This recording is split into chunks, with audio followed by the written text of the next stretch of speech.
En la calle Prinz Albrecht Straße número 8, la sede de la Geheime Staatspolizei, más conocida como Gestapo, se erige un símbolo aterrador de control y represión. Bajo la jefatura de Reinhard Heydrich y Gestapo Müller, esta oscura institución operaba en las sombras, desplegando métodos brutales para eliminar a los enemigos del gobierno y controlar el Tercer Reich.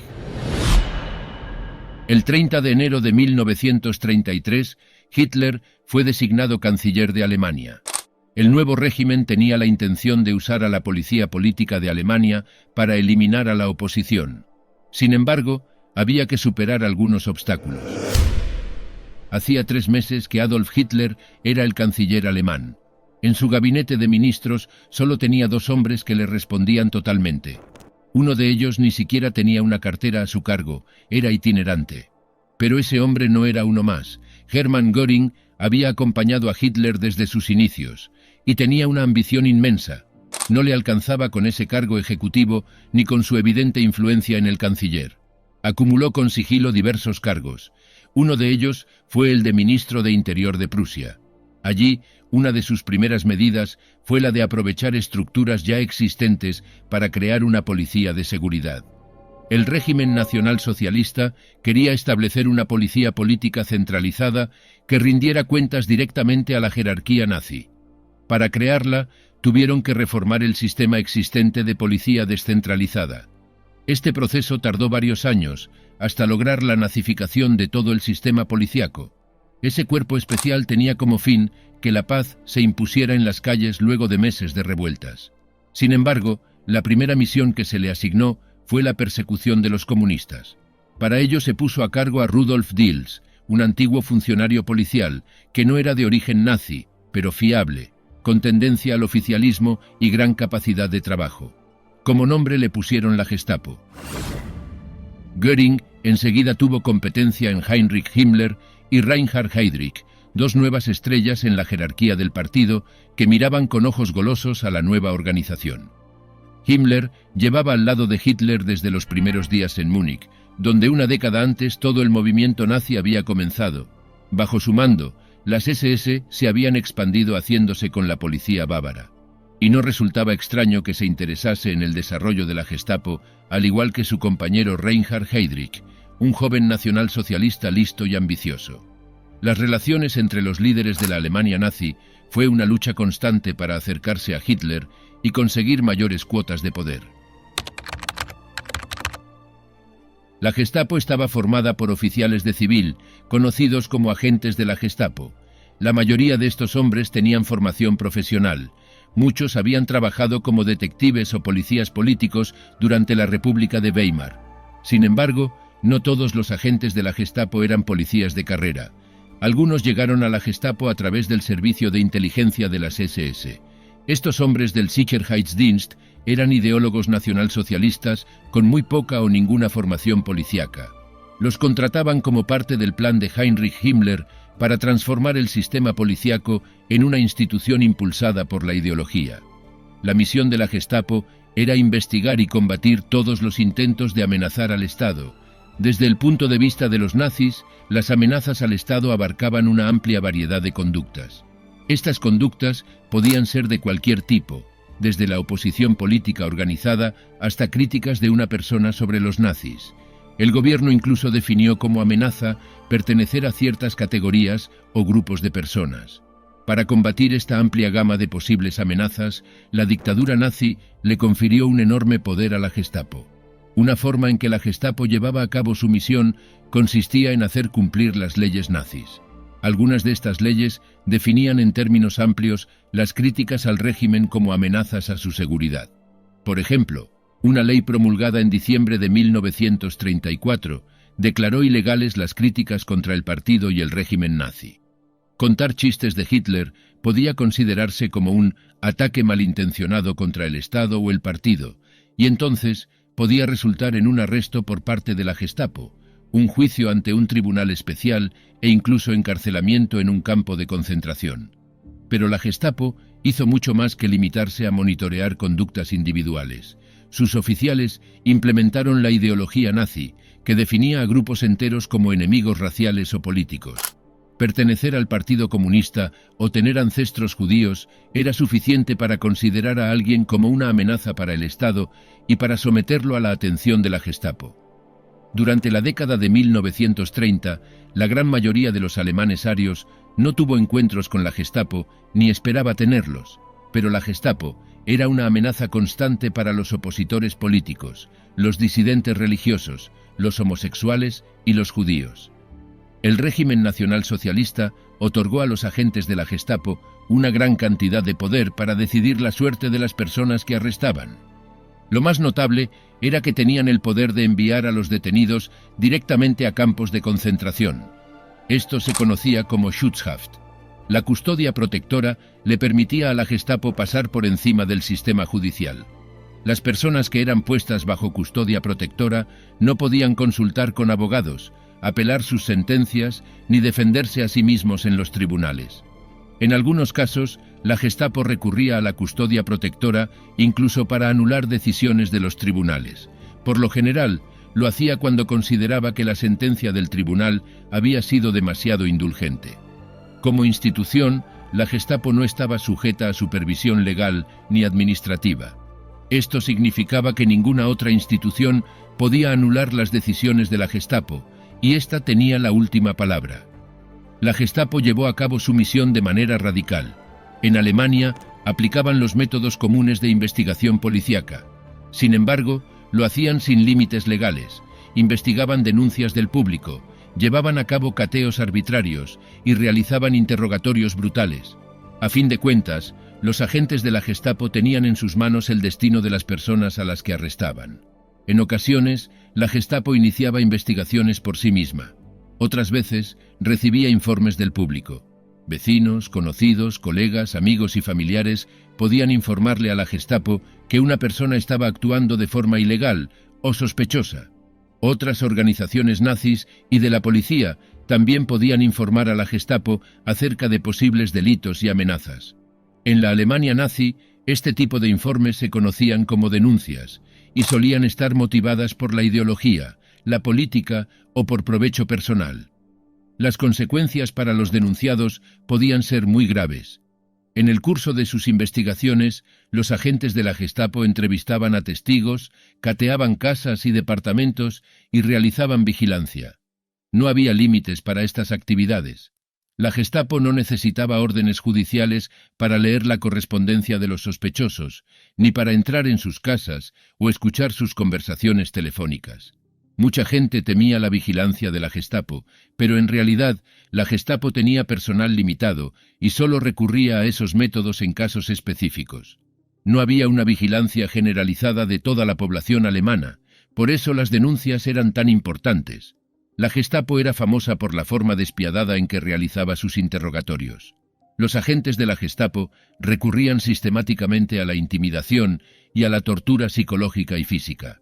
Era común que los agentes de la Gestapo golpearan a los detenidos. A pesar de los brutales métodos de interrogación de la Gestapo, sus agentes no mataban personalmente a quienes arrestaban. Sin embargo, algunas personas sí murieron durante los interrogatorios o bajo custodia de la Gestapo. Los agentes de la Gestapo tenían el poder de determinar la suerte de las personas. Los agentes podían decidir ser indulgentes, podían dejar que la gente se fuera, sobreseer los casos o simplemente expedir advertencias e imponer multas. Por otro lado, también podían decidir ser despiadados. Podían detener a alguien indefinidamente en prisión o condenarlo a un campo de concentración. El único monitoreo de estas decisiones venía del interior de la misma Gestapo. La organización consiguió que cada ciudadano alemán estuviera convencido de que el Estado los observaba y escuchaba. En parte era cierto. Sin embargo, su estructura nunca fue demasiado voluminosa. Antes de la guerra contaba con 5.000 efectivos.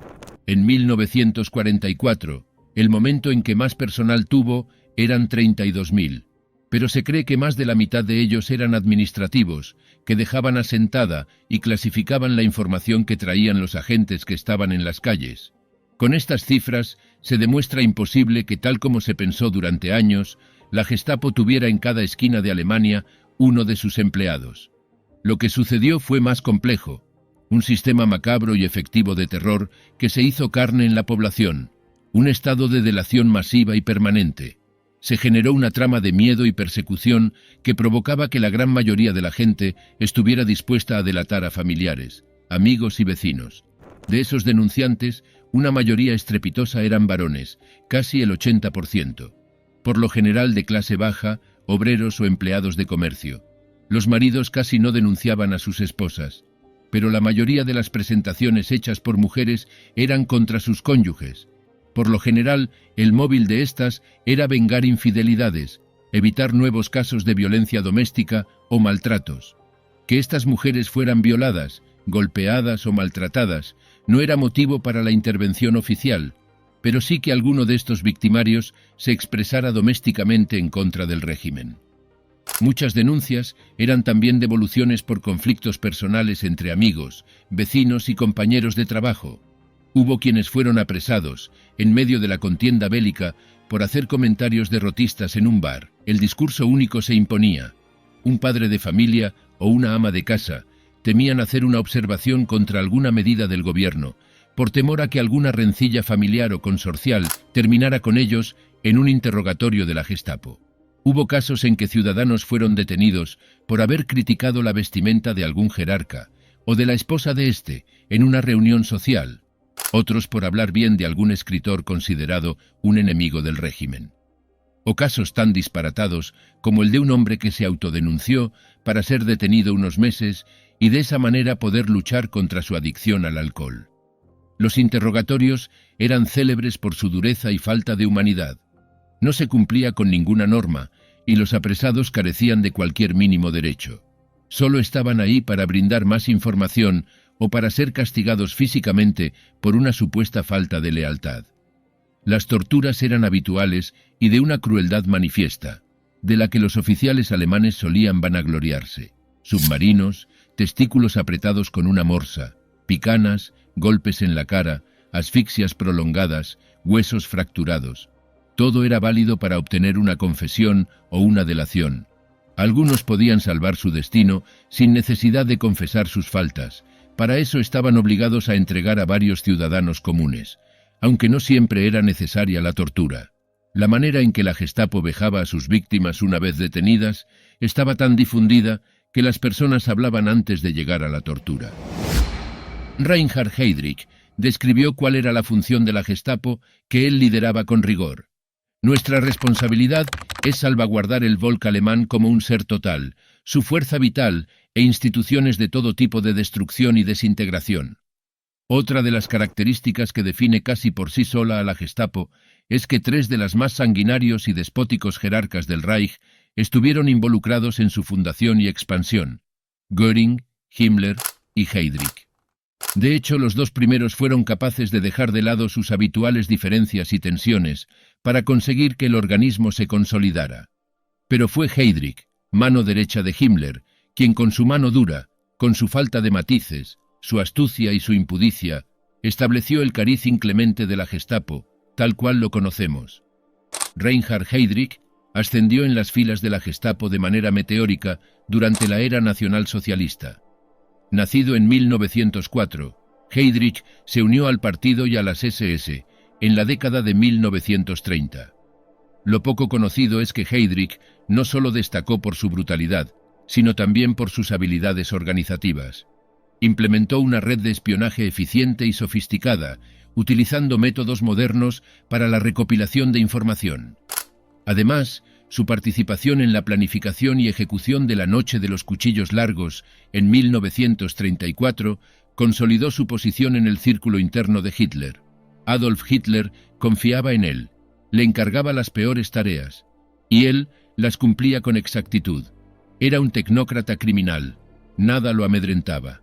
9 días después de su nombramiento como Reichsführer y jefe de la policía alemana, el 17 de junio de 1936, Himmler designó a Heydrich jefe de la Hauptamt Sicherheitspolizei, que reunió en una agencia a la Gestapo y las fuerzas de investigación de la policía criminal.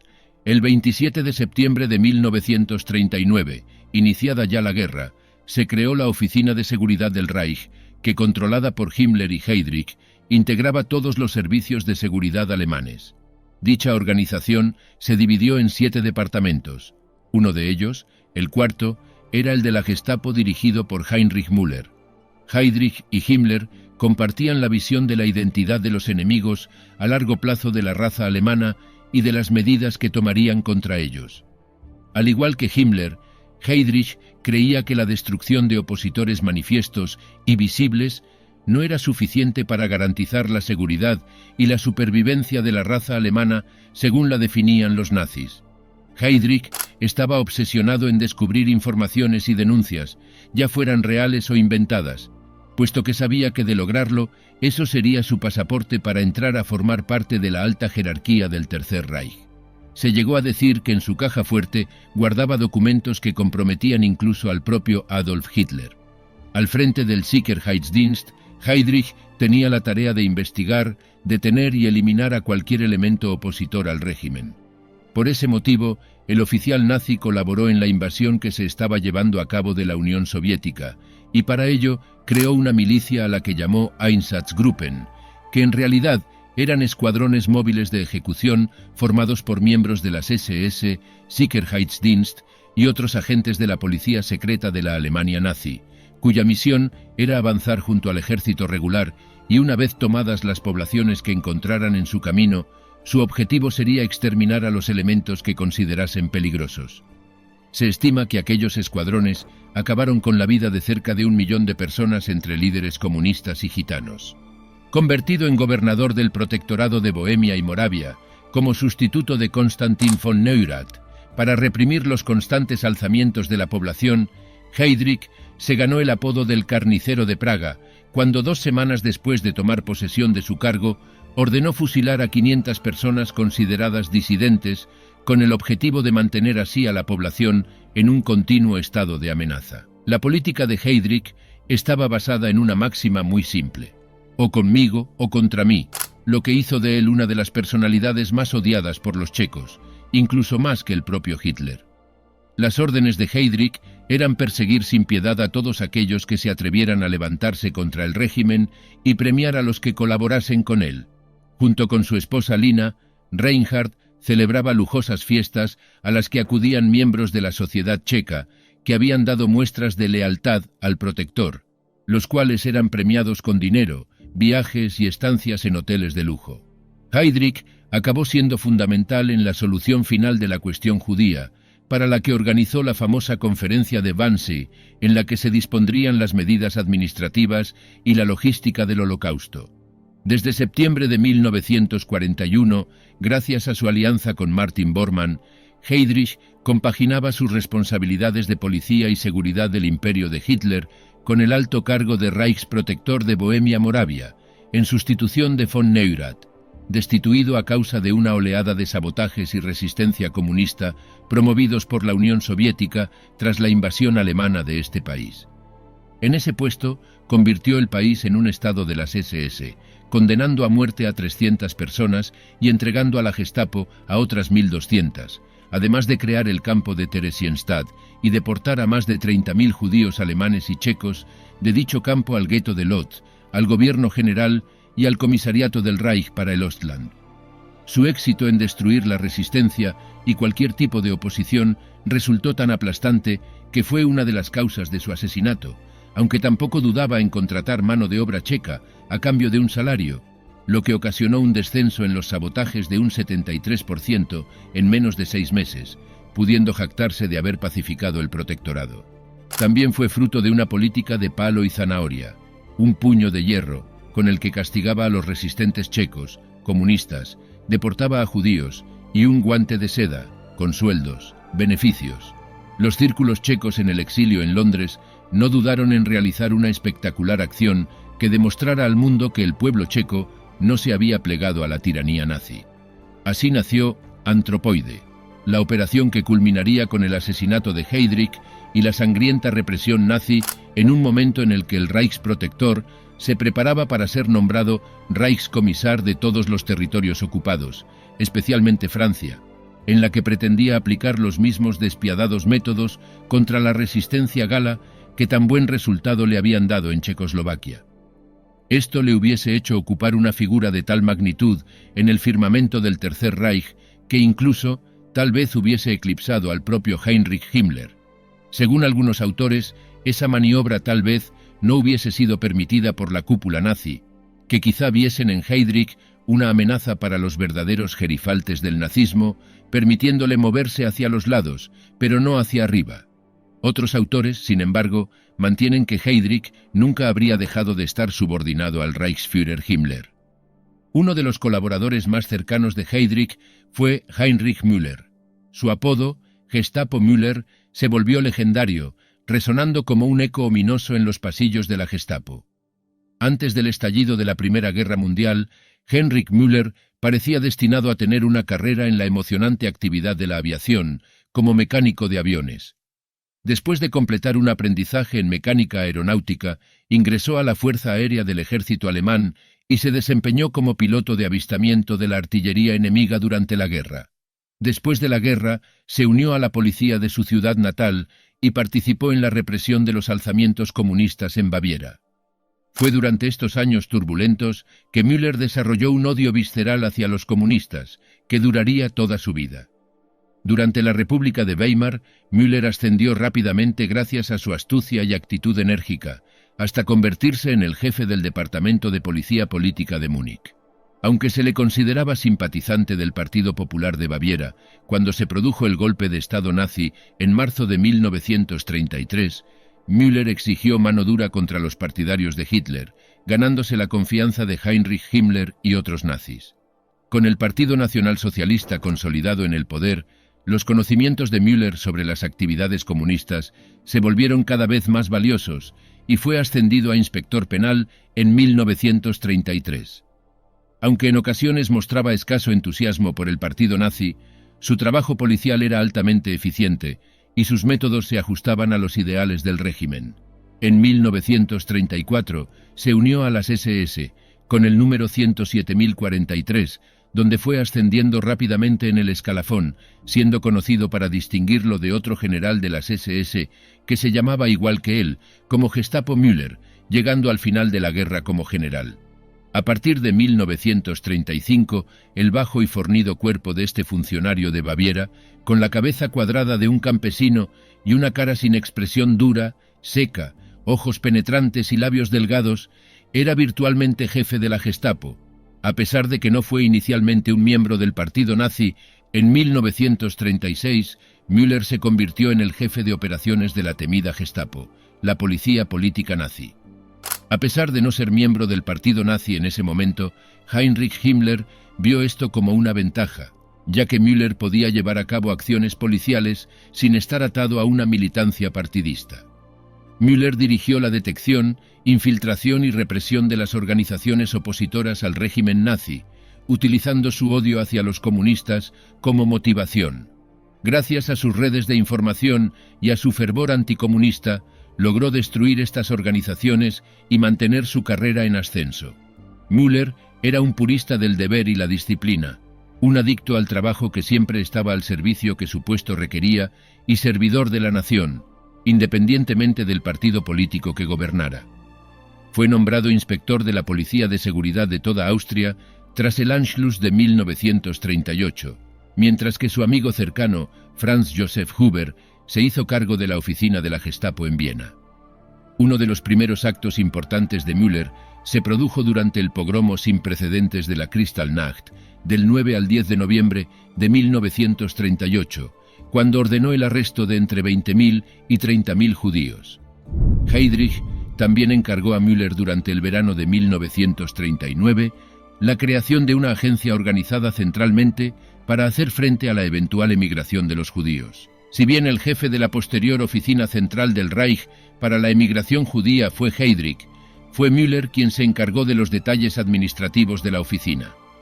Poco después, Müller se hizo cargo de esta oficina, pero luego cedió el control a Adolf Eichmann. Una vez que comenzó la guerra, esto acabó con la posibilidad de emigración judía y provocó la disolución de la oficina. No fue sino hasta 1939 cuando se afilió oficialmente al Partido Nacional Socialista, al no tener más remedio, por exigencia de Himmler, para continuar en el cargo y asumiendo ya la recién creada jefatura de la Gestapo, donde empezó a ejercer su papel de reprimir todos los movimientos de resistencia al régimen. El obstinado y terco Müller estaba muy bien considerado tanto por sus superiores, que admiraban su competencia profesional, la obediencia ciega y la voluntad de ejecutar delicadas misiones, tales como la eliminación de la jefatura del ejército. Como jefe de operaciones de la Gestapo y más tarde jefe de la organización, Müller desempeñó un papel de liderazgo en la detección y represión de todas las formas de resistencia al régimen nazi. Con la confianza de Heydrich y Himmler, Müller jugó un papel fundamental a la hora de convertir a la Gestapo en el órgano ejecutivo central del terror nacionalsocialista, según los historiadores Carsten Dams y Michael Stolle. Bajo su liderazgo, la Gestapo logró infiltrarse y, en gran medida, destruir grupos opuestos a los nazis, como las redes clandestinas del izquierdista Partido Socialdemócrata y del Partido Comunista. En esta línea, el historiador George C. Brauder afirma que la experiencia y su ardiente odio por el comunismo garantizaron su futuro. Cuando Hitler y los jefes de su ejército pidieron un pretexto para la invasión de Polonia en 1939, Himmler, Heydrich y Müller idearon y llevaron a cabo un proyecto de bandera falsa, cuyo nombre en código fue Operación Himmler. Durante una de las operaciones, la misión clandestina a una emisora de radio alemana en la frontera polaca, Müller ayudó a recoger de los campos a una docena de condenados a muerte, que luego fueron vestidos con uniformes polacos. A cambio de su participación, Müller les dijo a los hombres que serían indultados y liberados. En cambio, los hombres recibieron una inyección letal y heridas de bala para que pareciera que habían muerto en acción durante un ataque falso. Estos incidentes, en particular el ataque montado contra la estación de radio de Gleiwitz, se utilizaron luego en la propaganda nazi para justificar la invasión de Polonia, el evento inaugural de la Segunda Guerra Mundial. A partir de entonces, Müller continuó ascendiendo rápidamente en las filas de las SS. En octubre de 1939 se convirtió en Oberführer de las SS, en noviembre de 1941 en Gruppenführer y teniente general de la policía. Durante la Segunda Guerra Mundial, Müller estuvo muy involucrado en el espionaje y el contraespionaje, sobre todo porque el régimen nazi desconfiaba cada vez más del servicio de inteligencia militar, la Abwehr, que bajo el almirante Wilhelm Canaris era un semillero de actividad para la resistencia alemana. En 1942 se infiltró con éxito en la Orquesta Roja Red de espías soviéticos y la utilizó para suministrar información falsa a los servicios de inteligencia soviéticos. Heydrich fue el superior directo de Müller hasta su asesinato en 1942. Durante el resto de la guerra, Ernst Kaltenbrunner asumió el cargo de superior de Müller. Müller ocupaba una posición en la jerarquía nazi cercana a Himmler, jefe general del aparato policial nazi y principal arquitecto del plan para exterminar a los judíos de Europa, y a Eichmann, el hombre encargado de organizar las deportaciones de judíos a los guetos orientales y campos de exterminio. Eichmann dirigió la oficina de reasentamiento de la Gestapo y luego su oficina de asuntos judíos, la subsección Reichssicherheitshauptamt IV. Era el subordinado de Müller. Müller también estuvo involucrado en la política del régimen hacia los judíos, aunque Himmler y el ministro de propaganda, Joseph Goebbels, impulsaron esta área de política. El 6 de octubre de 1939, por ejemplo, Müller ordenó a Eichmann que preparara la deportación de entre 70 y 80.000 judíos de la ciudad polaca anexada de Katowice, una orden que incluía la deportación de los judíos de Ostrava. Ya en septiembre la Gestapo o el ejército ya habían planeado esto. 12 días después, el 18 de octubre de 1939, le dijo a Eichmann que pronto sería necesario organizar centralmente el reasentamiento y el traslado de polacos y judíos al área del futuro Estado polaco, a través de la Reichssicherheitshauptamt. Aunque su principal responsabilidad siempre fue el trabajo policial dentro de Alemania, estaba totalmente a cargo y, por tanto, responsable de ejecutar el exterminio de los judíos de Europa. Cuando Eichmann informó a Müller a mediados de 1941 que Himmler le había informado que el Führer había ordenado la destrucción física de los judíos, por ejemplo, Müller asintió en silencio hacia su escritorio, indicando a Eichmann que ya lo sabía. En consecuencia, Müller recibió de Eichmann informes detallados sobre los Einsatzgruppen escuadrones de la muerte que, según el historiador Raúl Hilberg, mataron a más de 2 millones de personas, entre ellas 1,3 millones de judíos entre 1940 y 1945. A finales de junio, Müller envió a Eichmann a Minsk para que pudiera recopilar información detallada sobre las actividades de ejecución. En agosto de 1941, Müller ordenó que estos informes de asesinatos fueran enviados a Hitler. En un intento por mantener lo más silenciosa posible la brutalidad de la matanza generalizada que se estaba produciendo en el este, Müller envió un telegrama a los Einsatzgruppen a finales de agosto de 1941 en el que les ordenaba explícitamente impedir la matanza. Aglomeración de espectadores durante las ejecuciones masivas. El 23 de octubre de 1941, Müller envió una circular a las estaciones de Sipo que prohibía exclusivamente cualquier futura emigración judía fuera del territorio controlado por Alemania, directiva que presagiaba su inminente exterminio. En enero de 1942, asistió a la conferencia de Wannsee, en la que Heydrich informó a altos funcionarios de varios departamentos gubernamentales sobre el plan de exterminio, y en la que Eichmann tomó actas. Una vez finalizada la conferencia, Müller, Heydrich y Eichmann se quedaron para otras charlas informales. Apenas un par de meses después, en marzo de 1942, los judíos ya estaban siendo asesinados sistemáticamente en camiones de gas en Chelmno y Belzec, mientras se realizaban obras en Birkenau y Sobibor. Una vez más, Müller envió a Eichmann a contarle sus conclusiones sobre las operaciones de matanza que tenían lugar en Chelmno. Cuando Eichmann regresó esta vez, informó a Müller que la escena era horrible y agregó que era un infierno indescriptible. Cuando las primeras denuncias del asesinato en masa llevado a cabo por los alemanes llegaron a la prensa aliada durante el otoño y el invierno de 1942, Himmler ordenó a Müller que se asegurara de que todos los cuerpos fueran enterrados o quemados. Aplicación y administración de las normas de higiene racial. Las políticas también estaban dentro del ámbito de las responsabilidades de Müller, como revela una carta especial que envió desde Berlín a todas las oficinas de la Gestapo el 10 de marzo de 1942. La carta contenía instrucciones sobre la relación entre las mujeres alemanas y los civiles polacos, o los prisioneros de guerra reclutados para trabajar durante la guerra, particularmente en casos relacionados con el embarazo. Si ambas partes demostraran ser racialmente aceptables y el polaco quería casarse con la mujer, el embarazo y la relación se permitieron sin consecuencias punitivas, siempre que la Reichssicherheitshauptamt lo aprobara después de una evaluación fotográfica de ambas partes. En los casos en que uno o más partidos fueran considerados racialmente no aptos, el hombre polaco recibiría un trato especial, un eufemismo nazi obvio para la sentencia de muerte. En mayo de 1942, Heydrich fue asesinado en Praga por soldados checoslovacos enviados desde Londres.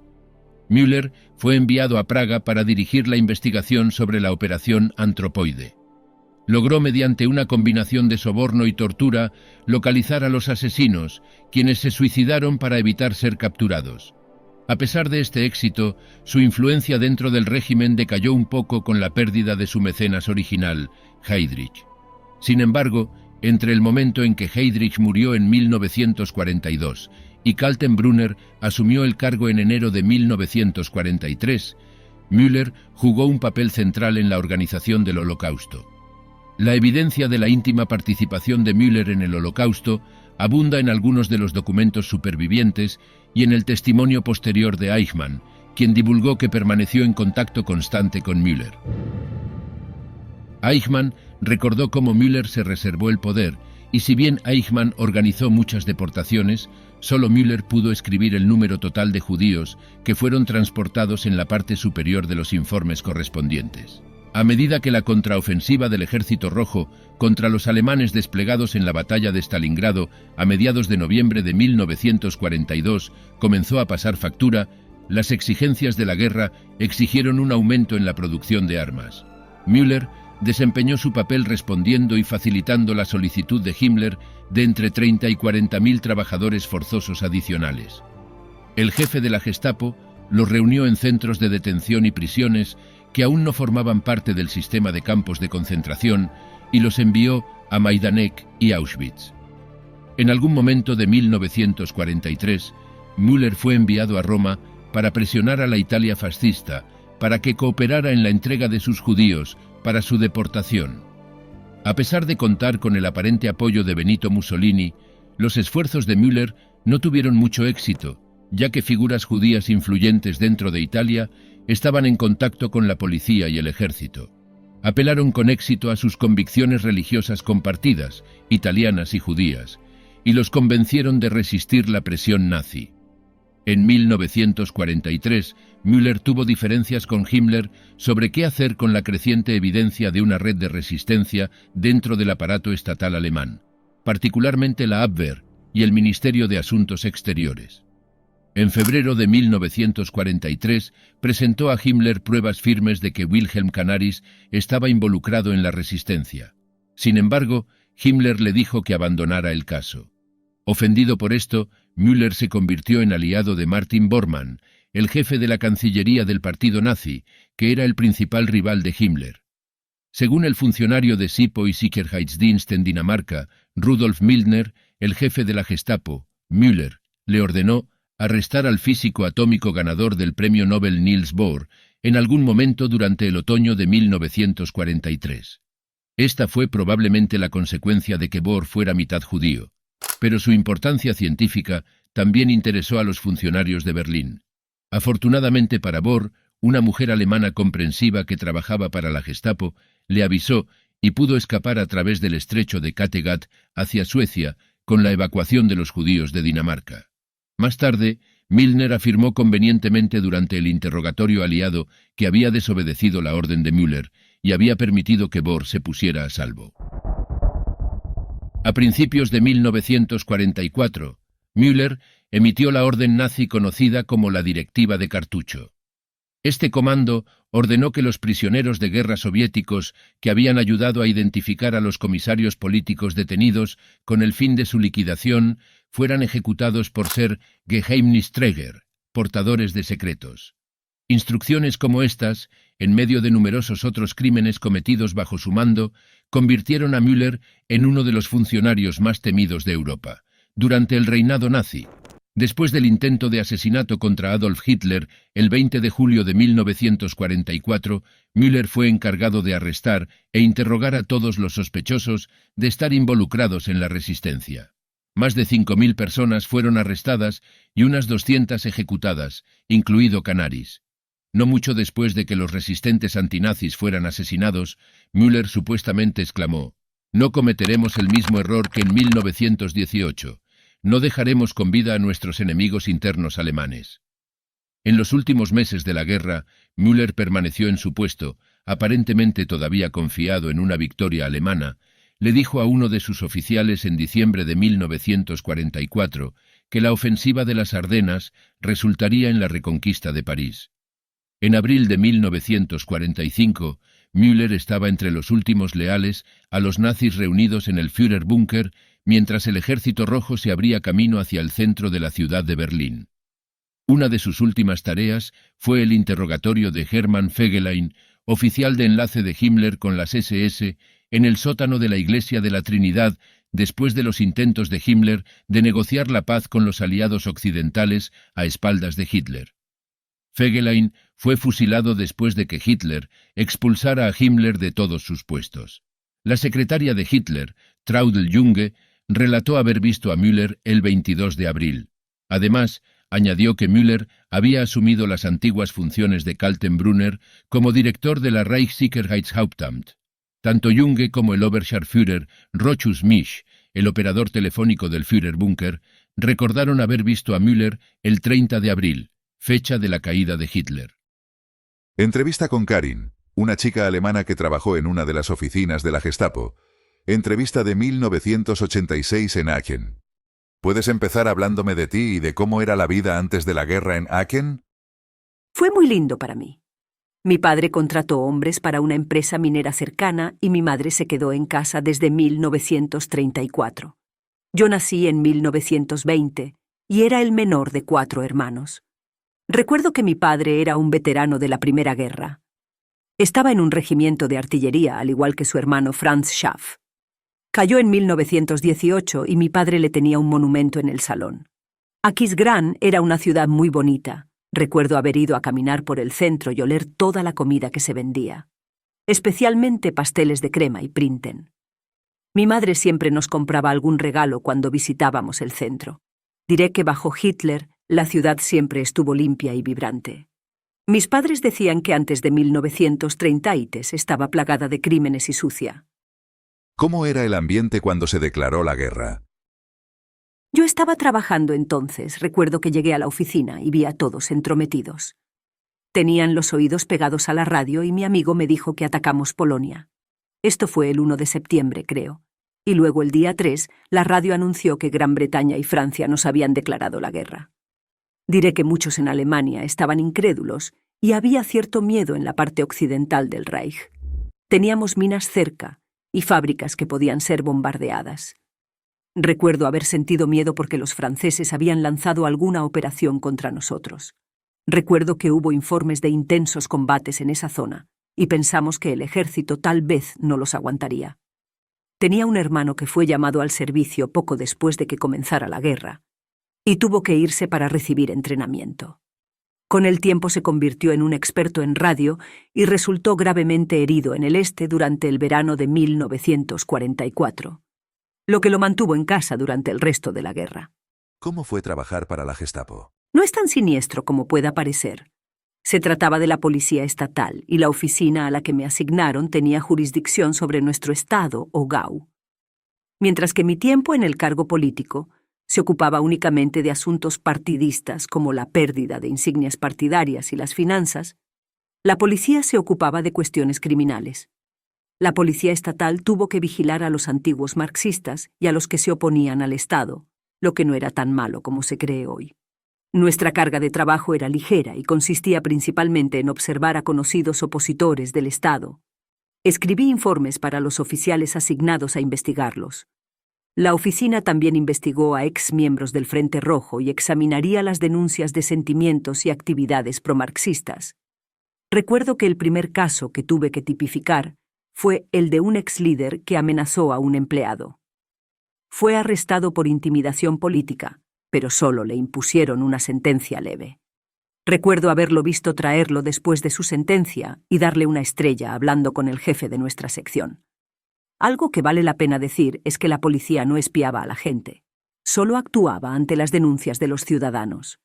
Si alguien parecía estar actuando contra el Estado, entonces la policía iba a comprobarlo. Fue un trabajo bastante aburrido, ya que no hubo tanta oposición como la que los periódicos intentan presentar hoy.